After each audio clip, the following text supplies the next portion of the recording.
Welcome to East Asia Foundation's inaugural Asian webinar. It's our first try, and we are very much impressed that the size of turnout. Apparently that shows that Professor Kuik is so popular throughout the world. But we have participant from London, Paris, Washington D.C., Los Angeles, Tokyo, Hanoi, Manila, everywhere. Really, world has become globalized. Unfortunately, President Trump has been trying to de-globalize, but the overall trend is that we are going through globalization. And also we have David Platt, who is the managing editor of Global Asia. And it is my great honor and pleasure to introduce Professor Kuik Cheng-Chwee. He's one of the leading experts in Southeast Asia and U.S. Southeast Asia relations. He got his PhD from SAIS, Johns Hopkins University. He was selected as a top 2% of world's leading scientist. Therefore he has a great recognition worldwide. And also I have been reading his writings. He is a really outstanding scholar, very, very sincere scholar, and it is a great pleasure for us to invite Professor Kuik. Welcome. Let us give a big applause to Professor Kuik. And also we have a discussant. The discussant is Dr. Jaehyon Lee. Dr. Jaehyon Lee is a senior fellow at the Asan Policy Research Institute. He got his PhD from Murdoch University in Australia, and he was one of my students at Yonsei University. He was president of Association for Southeast Asian Studies in.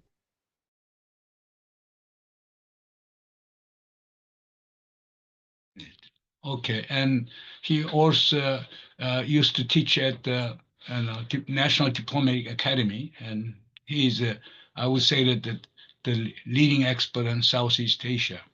I will, moderate the session in this way. Professor Kuik will give about 20-minute, presentation on Trump 2.0 and future U.S. Southeast Asian relations, ASEAN relations, and that will be followed by Dr. Jaehyon Lee's comments. Jaehyon will have about the 7 to 10 minutes in the comments.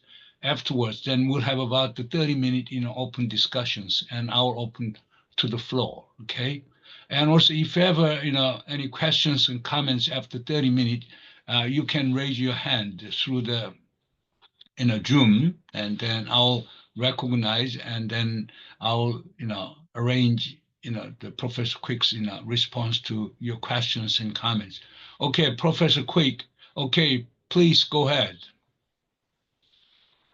Kamsahamnida. Thank you, Professor Moon, for your very kind and also very generous introduction. And a very good afternoon, good morning, and good evening to everyone who are joining online. Let me begin by thanking the organizer, East Asia Foundation, for having me here. It's such an honor, and also I feel humbled to have Professor Moon as the moderator, and also to have Professor Dr. Lee Jaehyon as the discussant. So let me do my job now. And when Stella first contacted me a few weeks ago, she made it very clear that she wants me to present a Southeast Asian perspective on how countries, the middle-sized but also small-sized countries in Southeast Asia, the ASEAN region, look at Trump 2.0 and how I think countries in the region are navigating under this shadow of uncertainty. So with that instruction and suggestion, I thought for the time that I have, I will present 3 quick points. So I will talk about perception, assessment, and also responses, which is I will firstly talk about how Southeast Asia as a whole, I think we are very diverse, but we do have some shared perceptions, how countries in Southeast Asia saw Trump 2.0 before his inauguration on January 20th. So that was the first perception. Second point, I'll focus on now that this is 1 month after Trump 2.0 becomes a reality. So what are the assessment, the preliminary assessment as we stand in January 2025? Finally, before I end, I will sum up by sharing how I think countries in ASEAN region are responding in one way or another. So with that, first thing first, how we in Southeast Asia saw Trump 2.0 before January 20th. I think many observers will come up with different observations, but in general, most will think that Trump 2.0 is very much about known unknowns, but also unknown knowns. Let me clarify. The first unknown means unpredictability, because we had learned from Trump 1.0, the 4-year Trump 1.0, Trump administration very much is about unpredictability, unknown. But since we had went through Trump 1.0, we knew that this unpredictability, it's a kind of a known fact that we all know is going to happen the next 4 years. How about the unknown knowns? Unknown knowns in the sense that we knew Trump administration, the unpredictability means that US under Trump 2.0, it's going to be less commitment, less emphasis about multilateralism. It'll be a less emphasis about global norms. It'll be rejection about environmental commitment. It'll be a very different interpretation about values, norms, and we all know that it is also very much about the less emphasis, if at all, about democracy, about values. So, but we do not know, and that's the unknown part, we do not know how bad. We do not know how bad this Trump 2.0 phenomena will be.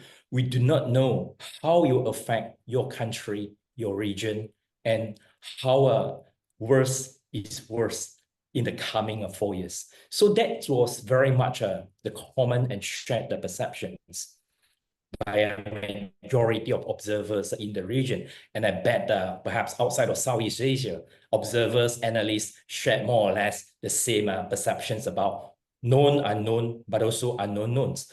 Let's move on to the second point. So how about the early assessment now that we have gone through basically 35 days of Trump 2.0?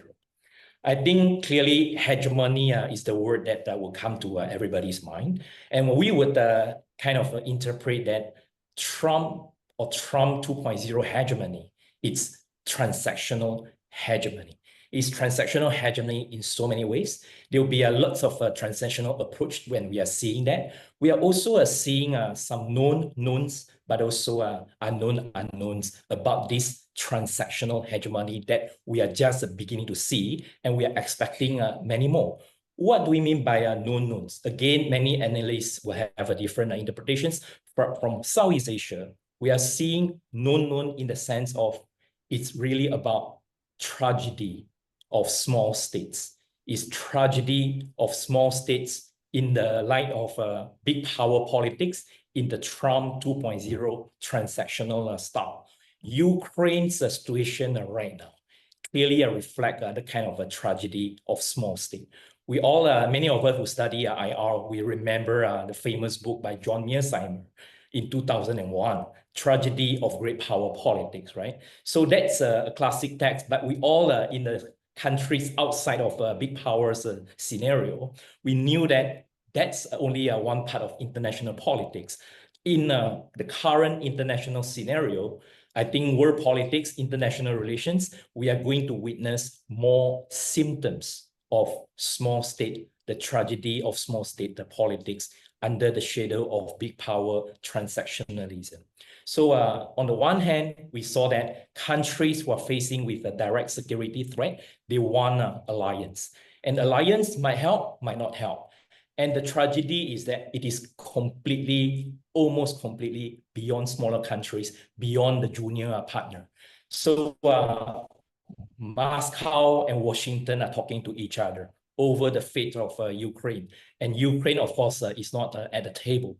And the tragedy of small state politics these days, 2025 onwards, is not just about small states. It's also about the second-tier powers. Even second-tier powers like European countries are facing that kind of a scenario in which when we knew that the European countries were shocked over the Munich conference, and it's even shocked when feeling and also hearing, reading news about how Washington and also Moscow are going to talk about each other on an issue that is so central to Europe, to Ukraine, but they are not at the table. And some say that when you are not at the table, you are on the table. I do not know. That is certainly the feeling that felt by analysts, experts, officials in Europe, but certainly in a region far away, in Southeast Asia, perhaps in Northeast Asia, clearly countries, clearly governments, clearly authorities are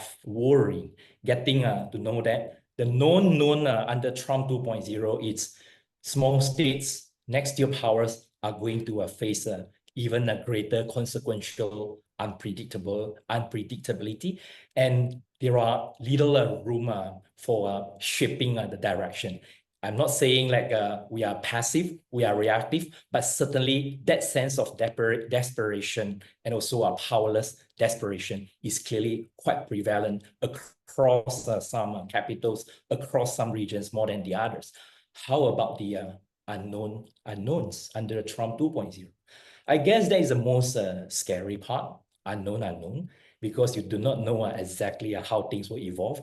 Again, there are many examples. Given the time, let me just highlight the biggest unknowns that I thought.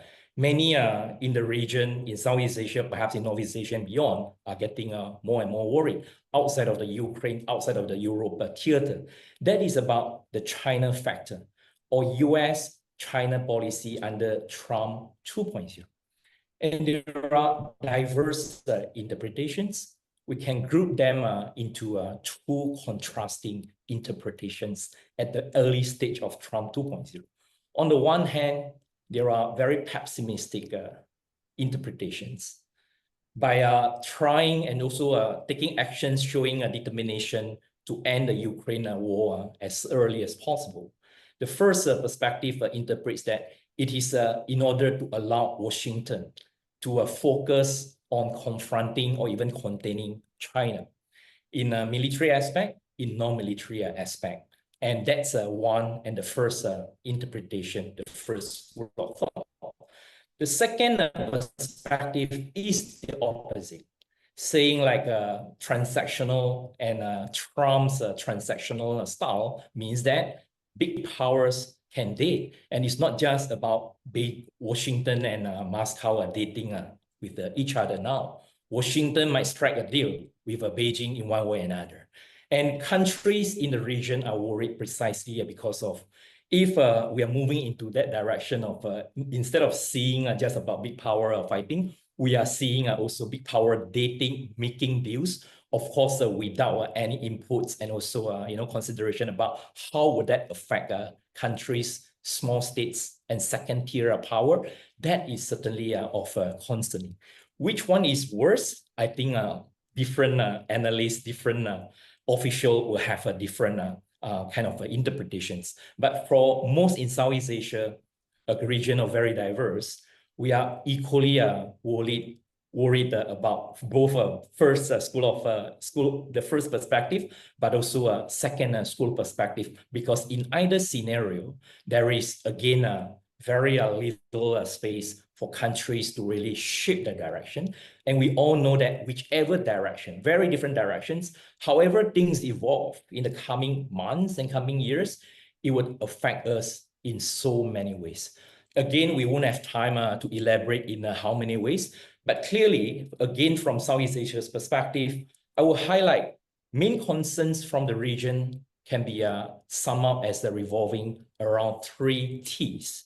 Of course, it's about trade tariffs, the threat of trade tariffs. This is a global phenomenon now. Even US immediate neighbors, Canada, Mexico, even strong and also long-standing allies in Europe and elsewhere are facing that, are worrying about that. Southeast Asia is not yet on Trump 2.0's radar yet, but we are not naive. We knew that it is not about whether, it is about when and how bad. So the trade tariffs clearly is one big concern in the region. Second T is about technology restrictions, right? Tech restrictions, again, that's not new. We already saw that over the last few years, Trump 1.0, when you have the China-US trade war. You also see, the resultant China +1 strategies, where multinational companies are moving out from China in one way or another. Southeast Asia clearly among those that who have been benefited from that trend. But we also learned that, it's benefits and risks come hand in hand. There are two sides of the same coin. Solar panel, for example, was one sector where Southeast Asia was very much benefited under China +1, when companies are leaving China and coming to Southeast Asia, coming to India as well. But the moment US, Washington changed the policy, impose more tariff and also restrictions, we are suffering. So I think looking ahead, countries, companies, firms, actors in Southeast Asia are worrying that the same pattern might happen to semiconductor, the chips, the supply chain, and any economic technological sectors that we are depending on, not just economically, but governments are depending on economic performance, economic growth, under uncertainty for political survival. So the second T, technological restrictions under Trump 2.0 can be as bad, perhaps even worse than the first T, which is about the tariff threat. How about the third and also final T, before I move on to a sum-up session about Southeast Asia's navigation? The third T is about territorial. And here, territorial issues under Trump is getting even more uncertain under the current scenario than the Trump 1.0. And by territorial, clearly it's involved many forms, right? We are referring not just to territorial issues, East China Sea, South China Sea, and of course, Taiwan. Clearly, there are also other territorial issues that we are concerned about. For many Muslim friends in the region, Muslims in the region, Southeast Asia, and also beyond in the Muslim world, are very concerned and also alarmed and even shocked when Trump announced about the Gaza issue. And the Gaza issue, it become the sovereign territorial become kind of real estate plans, right? And there will be kind of lots of interpretation. And that's what is about unknown, right? You do not know how much of the statements that you are hearing and reading every day, how much of them are really true and real, or they are just a posture to maximize the leverage, to maximize the bargaining and negotiation. And I think those unknowns are not going to stop at the 3 T's I mentioned. You might get more examples, more issues that we are going to face in the coming months, coming years. We do not know. But clearly that shows that the early assessment of the first month of Trump 2.0 are not very optimistic. Yeah.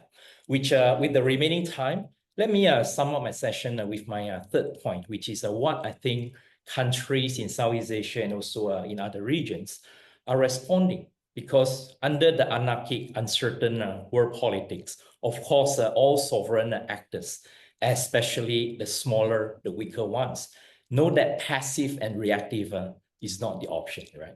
So we'll try to do something. And what I observe on a part of how Southeast Asia has been responding is that these things, the approaches, have been going on for quite some time. It's not like a country's government are just waiting for January 20th or now late February to do what I think countries are doing. But you are seeing like countries, as I said, countries in Southeast Asia and beyond are doing what I thought can be summed up as neutrality plus.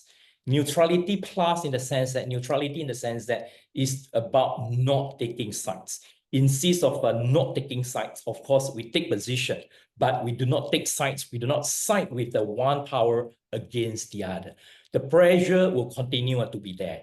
we would and foresee that the pressure, especially from Washington, would increase and even widen. But again, I doubt that under the current uncertainty and greater uncertainty, countries are ready to take sides over one over the other. So neutrality will continue to be the big picture policy position that we are seeing in Southeast Asia and beyond. Philippines, of course, you can say that is an exception. But again, to what extent, for how long this position will continue under the greater uncertainty under Trump 2.0 is everybody's guessing. But I'm referring to the majority of countries in Southeast Asia. Neutrality continued to be the big picture macro direction when it comes to how under greater uncertainty that is really beyond you, but you'll be affected in one way or another, some more than others. How are you going to position yourself? Neutrality, as I said, is the direction, macro level direction that most countries are adopting in one way or another. I mentioned that it is about neutrality plus. So you might be wondering, what do we mean by plus? It's a plus mean in an active way. Plus also means it's inclusive way. Plus also means about the adaptive way. We won't have time to elaborate all these points, but let me just use one example that I think many of us still remember.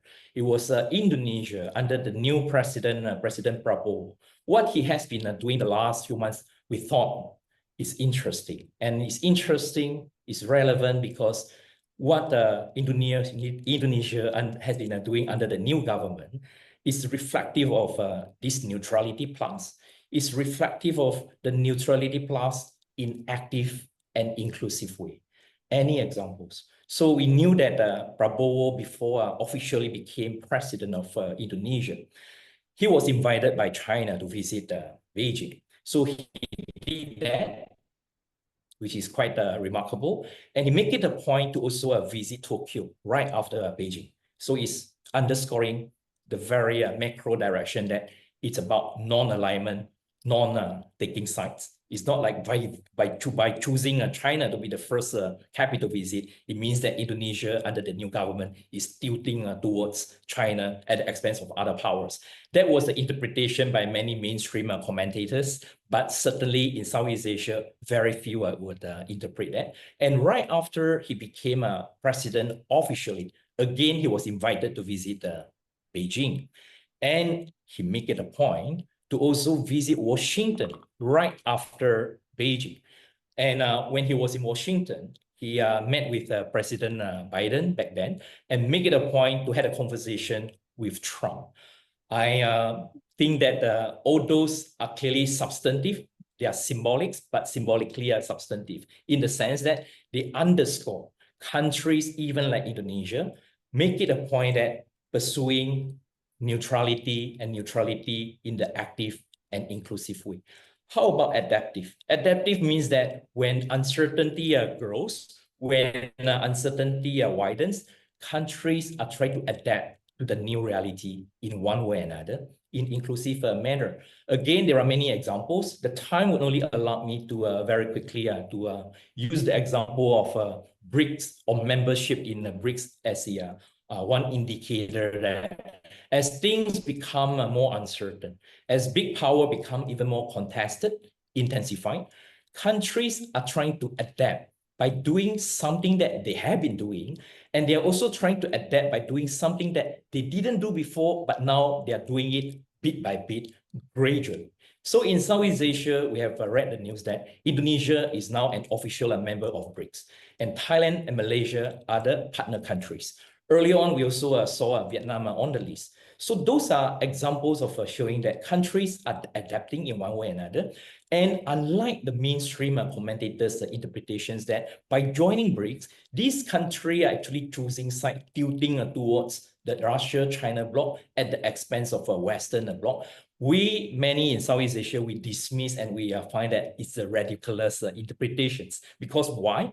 We clearly do not see that by joining or affiliating with BRICS, that of course, it's very much like associated with Russia and China as a way of moving towards alternative power. We will interpret it's not about alternative power, it's about additions. It's about additional layer of mechanism, additional on the basis in addition to those Western-centric, Western anchor institutions that we have continued to take part. If countries are joining BRICS and then leaving or downgrading the Western-centric institutions, you can say that those would be an indicator of these countries are choosing an alternative. But in fact, it is not, because as countries are joining those non-West, and they might not necessarily be anti-West, when they're joining the non-West institutions like BRICS, they also continue to take part, in fact, enhance their participation in the Western-centric institutions. In the case of Southeast Asia, in fact, there are efforts continue to embrace and enhance the ASEAN-based and ASEAN-led mechanism. So new mechanism are being created along all those lines. The latest example is that under Malaysia's ASEAN chairmanship this year, we knew that there will be a new mechanism, new cooperative mechanism, dialogue mechanism, called as ASEAN GCC China, going to take place in 2025. So those who are interpreting countries in Southeast Asia joining BRICS as we are undermining ASEAN, they clearly only saw some facts, but conveniently overlooking many other facts that for us, none of these mechanisms, whether it's Western-centric, non-West, ASEAN-based, ASEAN Plus, these are not either or issue. There are all additional mechanisms that countries as rational actors are trying to adjust to. We try to adapt, and there are clearly efforts of active and inclusive, as I mentioned earlier on.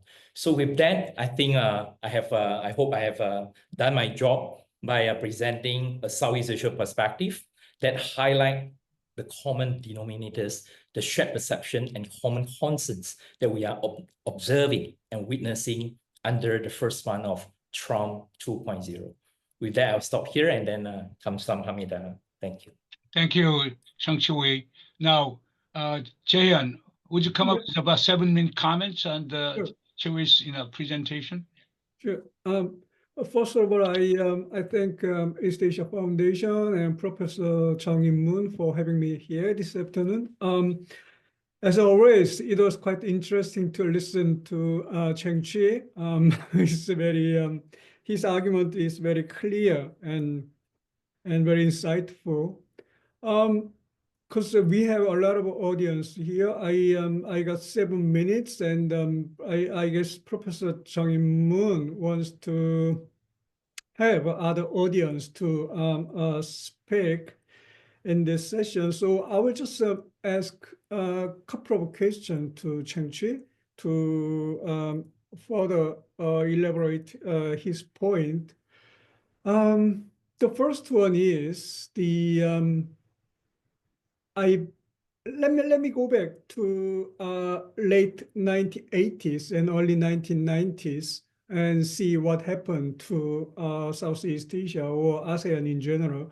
And at that time, Southeast Asian countries faced serious security, strategic, and economic challenges. First of all, the end of Cold War, and the US withdrew from the region, and Soviet was gone, and then China was not strong enough.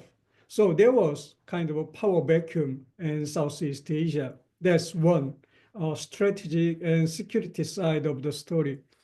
And the second, for the economic side, as you know, there was rising North America free trade area, which was North America was one of the biggest export market for Southeast Asian countries, and they are building their own exclusive production and production base and market among themselves. And if you look at European countries in the late 80s and 90s, there was a single European Act in 1986 and the Maastricht Treaty, and the Europe was really becoming kind of a Europe fortress. They built their own common market. So it was a very serious blow for Southeast Asian countries. Plus, the Uruguay round was not really working very well at that time. So in this context, Southeast Asian countries, particularly Malaysia and Dr. Mahathir, was thinking about building Southeast Asia's own and East Asia's own regional cooperation framework. The goal was, number one, to enhance intra-regional trade among East Asian countries. Number two, utilize that framework as a leverage against the US and European countries. Now, if we look at the situation in Southeast Asia today, you have a pretty similar situation, challenges. The US is trying to withdraw from the region, which means that the China is the only country that have strong influence in Southeast Asia over small Southeast Asian countries. That's very big challenge. It effectively means the balance of power in the region is breaking. And second, economic, as America first and protectionist US is a serious threat to export-oriented Southeast Asian countries. And European countries is trying to build their own something against this the American protectionist trend. Now, the Southeast Asian countries are facing the pretty much similar strategic, security, and economic dilemma that you faced in the late 80s and early 90s. So I believe Southeast Asian countries can do something similar to what you did in the early 1990s. I would call it neutrality plus plus. You just mentioned the neutrality plus, and I put plus as well. What about Southeast Asian countries or ASEAN leading other East Asian or Indo-Pacific middle powers and small powers, get them together to build our own bloc? Is there any chance like that, given the Malaysia's ASEAN chairmanship? And obviously, the second question that follows this is very simple. How does South Korea fit into that picture of ASEAN leading regional multilateral framework, a new, refreshed framework in this given strategic situation in Southeast Asia or in the Pacific? Okay, let me just stop here. Thank you so much. Thank you very much. You can use the hand raise function to, make a comment or questions. Please do, sir. Meanwhile, let me ask one question. What will happen to Asian centrality under Trump 2.0? Okay, that is my first question. And second, if you, analyze, Trump's, geopolitical thinking, he apparently is going back to 19th century sphere of influence in a logic, okay, particularly the way he handles Ukraine, very clear that he wanted to go back to 19th century sphere of influence logic. If that being the case, is ASEAN countries or Southeast Asian countries, do they belong to the Chinese sphere of influence or American sphere of influence or area for a contestation? Meanwhile, you can raise hand, okay? Then I'll,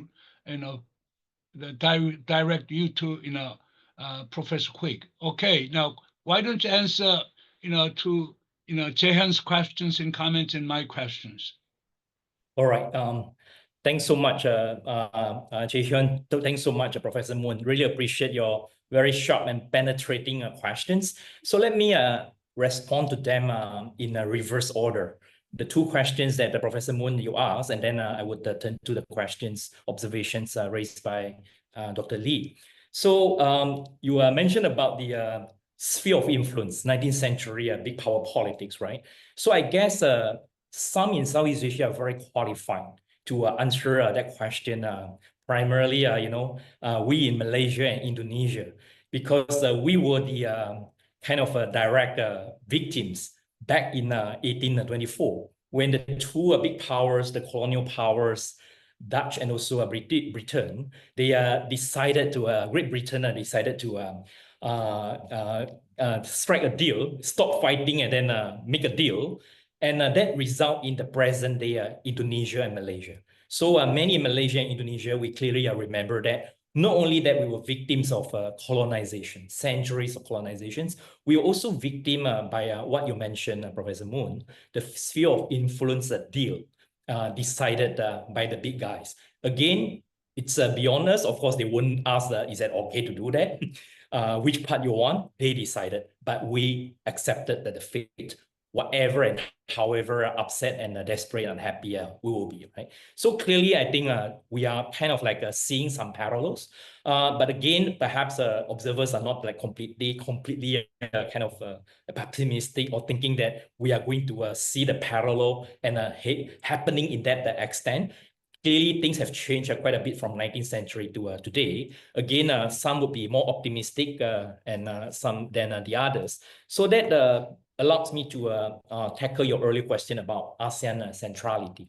Southeast Asia countries, ASEAN regions as centuries, victims of century colonization and victims of decades-long Cold War politics.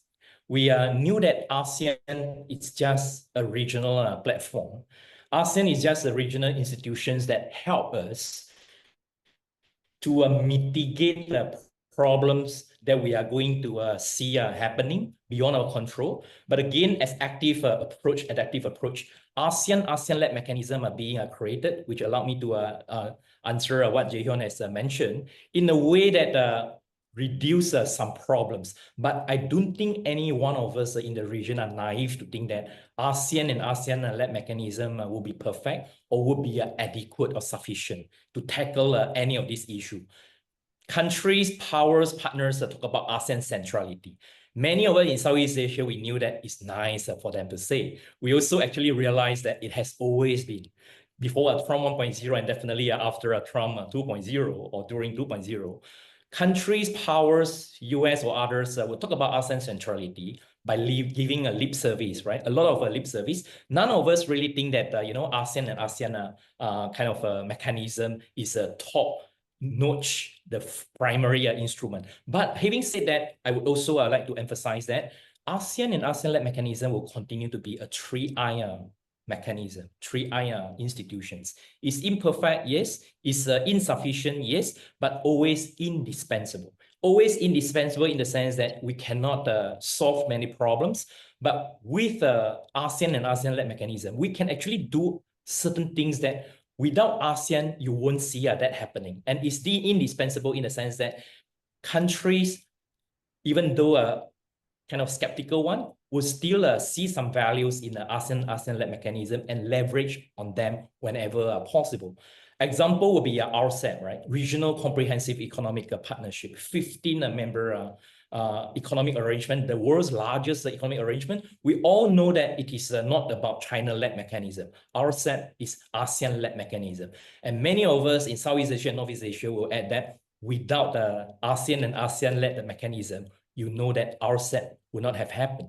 By economic logic, Korea, Japan, and China should have come together to form something similar among yourself, the three Northeast Asian economic superpowers long ago, right? But because of political logic is there, you are not even get near to that, right? But with the ASEAN-led mechanism, you see RCEP is happening. Northeast Asian economic powerhouses can come together and along with countries like Australia and New Zealand. So those are about the benefits of ASEAN centrality. So I would like to think that to answer your question, all those three aspects of ASEAN-led multilateralism, imperfect, insufficient, but always indispensable, will continue, even or especially as a big power pressure, especially from Washington, will continue to be there. Because why? In fact, as things are getting more uncertain, you see the values of all these mechanisms in the sense that without them, all of us are going to have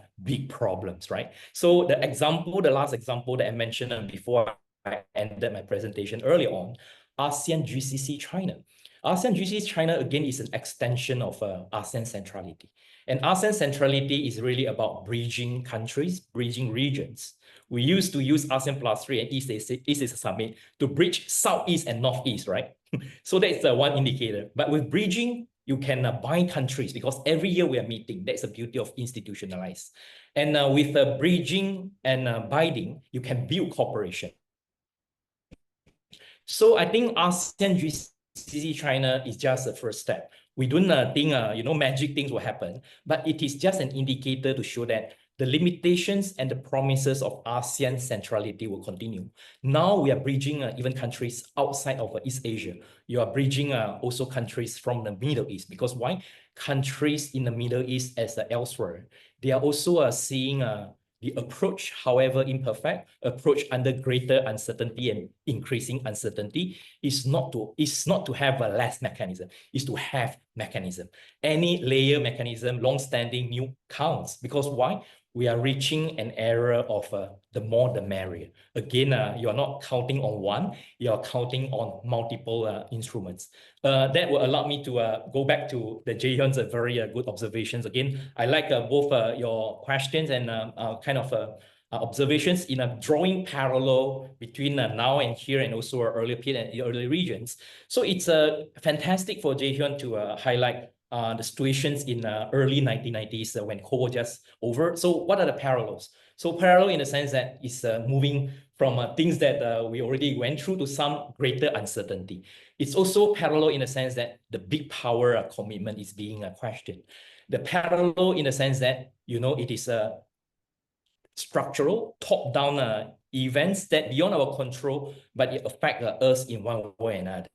And Jaehyon, you are certainly right to say that the ASEAN and ASEAN's answer to the early 1990s of structural changes is that we are actually using multi-partnership, multi-tools arrangements in both economic and also strategic domains. For example, right? Many in Southeast Asia, we are kind of like an alliance allergy, right? We do not want to be in alliance, knowing that there are kind of no free lunch, there are uncertainty, trade-off and all that. But again, many of us continue to invest and remain in alignment, right? Even countries proclaim a non-alignment like Indonesia and Malaysia. We do choose to maintain some level of a military partnership, military alignment with mainly the Western powers in the 1990s early on, right? So that has always been there. But you also are right to say that, but in the early 1990s, when Cold War was over, in the immediate post-Cold War era, we began to create and also bring in more mechanism other than alignment to the picture, to our advantage, right? The ASEAN-led ASEAN Plus mechanism precisely took place since early 1990s. ASEAN Regional Forum 1994, ASEAN +3 in 1997, East Asia Summit 2005. So the current ASEAN GCC China is actually nothing really new, right? It's a continuity of ASEAN countries' active, inclusive, and adaptive approaches of when things change, we need to do more. We need to do more in an adaptive way. So again, ASEAN-led mechanism created since 1990s, and it took us about 3 decades to see ASEAN-based indispensability in the sense that ASEAN-led mechanism is not the primary tool for any one of us, it's not, but it is an indispensable tool that help countries, not just in Southeast Asia. It also help countries, dialogue partners like Korea, like Japan, like China, and of course, Australia and New Zealand see that the value, and that's why they join RCEP. And we also know that with whatever criticism in the mainstream circles about ASEAN or ASEAN-led mechanism being talk shop, but again, in reality, we knew that even before Trump 1.0 and all that, countries, Western countries like EU and Canada have been knocking on the door of EAS and ASEAN Defense Ministerial meeting. May we join, right? If they are continuing to knock on our door, can we join? That clearly is an indicator that they know ASEAN is not perfect, not sufficient, but indispensable. So I guess the last point that I need to address is about the South Korea, right? Again, South Korea is an interesting example, and we are seeing a lot of things that have been happening even the last few years. Again, I think the last point I mentioned earlier on is that we are not waiting, right? We, meaning Southeast Asia and even Northeast Asia and others, we are not waiting things to happen only after January 20th. Right, the inaugural of Trump 2.0. Many things have been happening over the last few years. Why?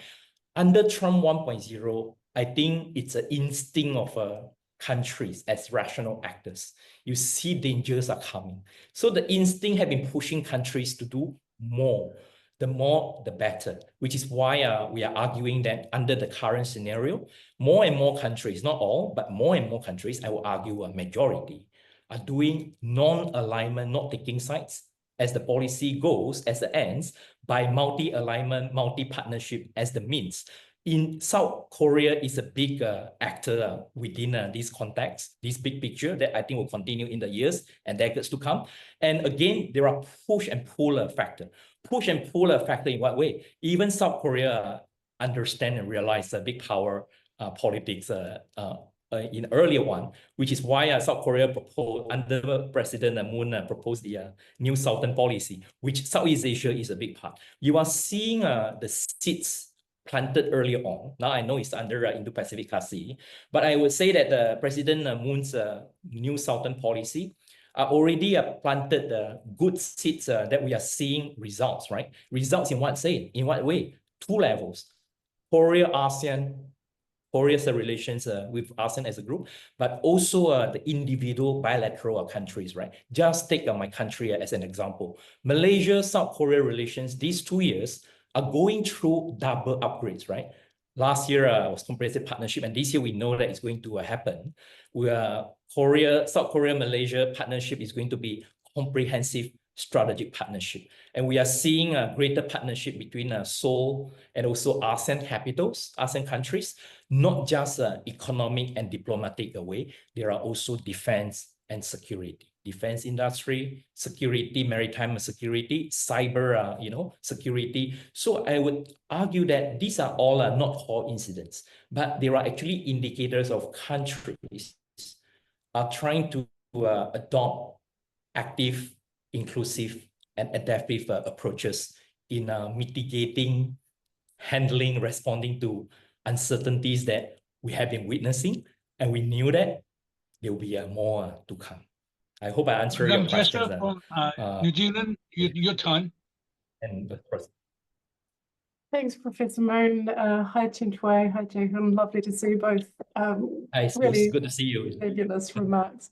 I have a question about the pace of change and the pace of adaptation. I think many small countries feel a real urgency to protect themselves, but they're in a sort of catch-22 where you build an alliance, you form a comprehensive strategic partnership, and then the stick comes down and it ratchets up a sense of risk and sense of vulnerability. And so I guess my question to you is, do you worry about the pace at which small countries are adapting and reacting? Or are we actually watching a really rapid sidelining of small states, even though they might be trying to patch themselves together as best they can? But really, when this major power play is happening at such pace, like you said right at the beginning of your remarks, small and medium-sized powers are really becoming a sideshow. Thanks so much. Yeah, thank you, Sus. Professor Moon, do you want me to respond right away? Yeah. All right, yeah. Thank you, Sus, for your excellent question. I think that we clearly need another seminar to elaborate those issues. But with the remaining time that I have, let me respond by saying it's about pragmatism, right? Small countries we often feel powerless because of a lot of things will continue to happen in ways that be survival reason. We also are pragmatic in the sense that we would try to do what we can for survival, right? And some more active, adaptive than the others. So this is how I would define pragmatism or ASEAN pragmatism in a way that hopefully respond to your question. So pragmatism for Southeast Asia's approaches and mindset and also practices, it's really about a willingness, a readiness to accept what is going on. We know we don't like, but we will accept that.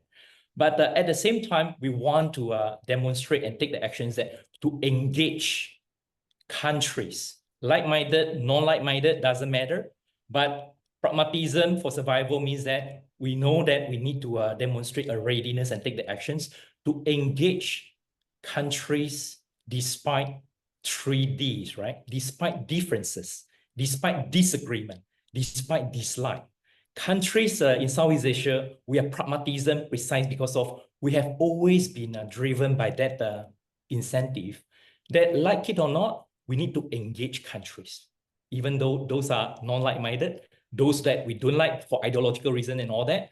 And we would do that because of we know that the alternative is much worse.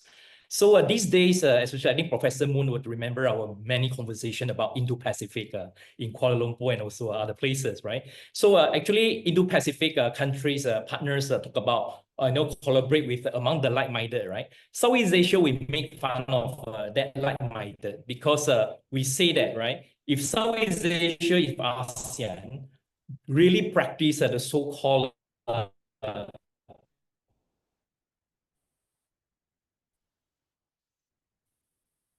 which is frozen. Politics of like-minded, we would not have seen ASEAN in the current form. We would not have seen ASEAN centrality. When non-communist countries in Southeast Asia engaging the non-like-minded, right? CLMV, right? Cambodia, Vietnam, Laos, and also Myanmar. They are so different from us, but we did the opposite of engaging them. Why? Because we believe that we are in the same neighborhood. Differences, disagreements, and dislike are part and parcel of the reality. Precisely because of those problems might result into big problems that affect all of us, we need to do the pragmatic approach in engaging countries and engaging in dialogues. And I do think that we are at that stage for a greater reason. So ASEAN pragmatism clearly benefits not just ASEAN countries. I think our partners from South Korea, from New Zealand, and in other directions, GCC now on the platform, we would and we should, we must do all these ASEAN pragmatism together. Today, we heard many mechanisms with the title plus, right? In Southeast Asia, we say that those are actually our invention, right? The very first institutions among states that we knew that happened was in 1990s, ASEAN plus 3, right? Malaysia wanted to push for East Asia economic grouping. Because of big power politics, it did not go anywhere. So 1997, when financial crisis took place, we pushed through the ASEAN plus 3. Today, you are hearing a lot of 16 plus 1, 32 plus 1, even BRICS plus.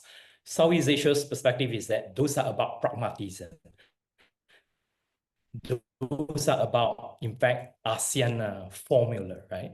ASEAN formula of including countries and actors. Never mind, we are different. Never mind, we disagree with each other on many issues. Never mind if you like me or you don't like me. But let's work together because your problems are also my problems, and vice versa, I think is very much true. David, do you have any Sis. comments? You are interested in Asian centrality. Yeah, I've got a question. First of all, a fantastic Hi, David. presentation and discussion. I wanted to ask you about what opportunities you see for China in this new norm-busting era of Trump 2.0. What opportunities do you see for China in this region? And how do you see the hopes and fears of Southeast Asia if China were to seize those opportunities? All right. Thank you so much, David, for this question. Seems like a perfect question to, I guess, wrap up this session. So multiple opportunities, but also multiple risks and challenges, because I think part of pragmatism is that we recognize that opportunities and challenges always come hand in hand, right? And again, it's beyond our control. So first opportunity, of course, is economic terms. We learned from earlier rounds of US-China trade war and also China +1. We are seeing opportunities that will continue the similar pattern. But again, the challenges, the risk, I already mentioned during my presentation, right? We do not know how long this will last, right? Because the target of restriction and also the target of greater tariff can be imposed, not just in China, but also countries in Southeast Asia, which are hosting businesses, entities from China, right? So I think we saw some economic benefits, opportunities, but also some challenges. We will adapt as much as possible. You will respond accordingly. We are also seeing many other opportunities that we think is likely to continue. China is also facing a problem domestically, economically, and all that. But we do know that, especially when observers are reading, hearing news about under Trump 2.0 US aid, right? It's now non-existent, and things are kind of quite damaging. So country will hope to get the kind of developmental benefits. I know One Belt, One Road, Belt and Road initiative is also shifting to another scenario. But again, I think countries are still pragmatically, I think that China, as a big country, as a big economic actor, will continue to offer, the kind of diplomatic development opportunities that we can get in one way or another. China continue to be the largest trading partner for almost all of us here in the region.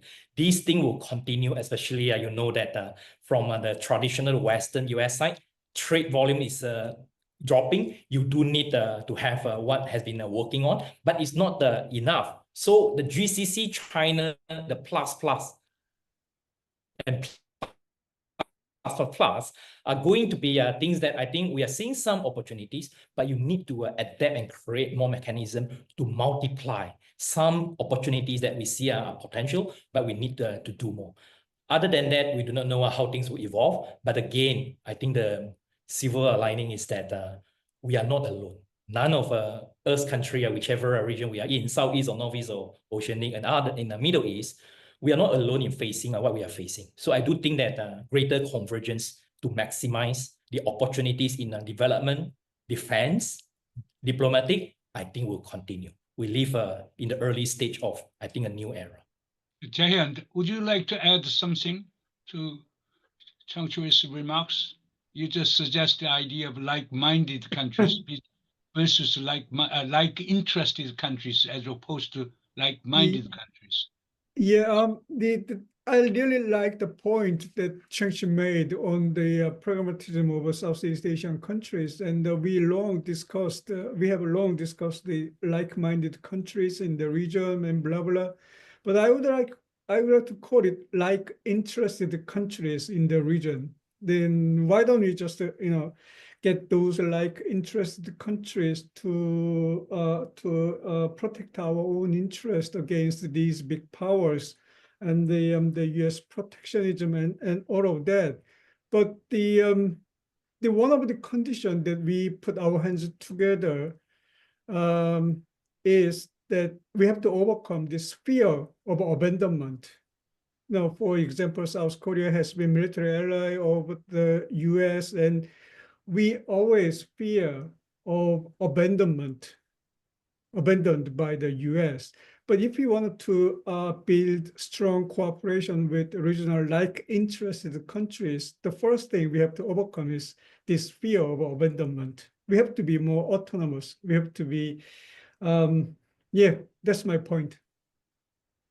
Anyhow, time is up. I think the Professor Kuik has given an excellent presentation, and I think Jaehyon, you don't have to worry about being abandoned. Okay, if you go back to Nixon doctrine in 1969 and American effort to disengage from East Asia, in fact, boosted cooperation among countries in the region. Therefore, abandonment can be a blessing. The problem with the Trump 2.0 is he'll be erratically mixing the strategy of abandonment and entrapment together, creating all kinds of chaos to all of us. But one thing seems to be very clear. We got to think about, East Asia without the United States. We can still, survive, prosper, and cooperate each other. And in doing that, I think the ASEAN can play a very, very important role. And I agree with Cheng-Chwee that ASEAN has played a very important role as a facilitator among countries in the region and promoter of cooperation among countries in the region. And Asian pragmatism was a great asset for all of us. And I hope that the ASEAN continue to play that role. With this remark, we'll conclude this session. But I think we'll come up with 1 hour seems to be too short. Therefore, next ASEAN's webinar will have a 1 hour and 30 minutes. Okay, and also we'll be trying to invite the leading scholars and policymakers from ASEAN countries, and also we'll invite some American, New Zealand, and South Korean, scholars and policymakers too. And I hope that, Chung-Chwee gave a very good blessing to this inaugural webinar, and we hope that we can continue. And in fact, David Platt will be contacting you because we are thinking about the future of Asian centrality under Trump 2.0 for cover package of global Asia. And I think David will be contacting you.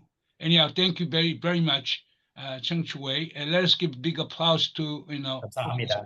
Okay, thank you. Thank you. Thank you. Bye-bye. 감사합니다. Look forward to continue our discussion in Seoul. Bye-bye, Thank you. everyone. Bye-bye.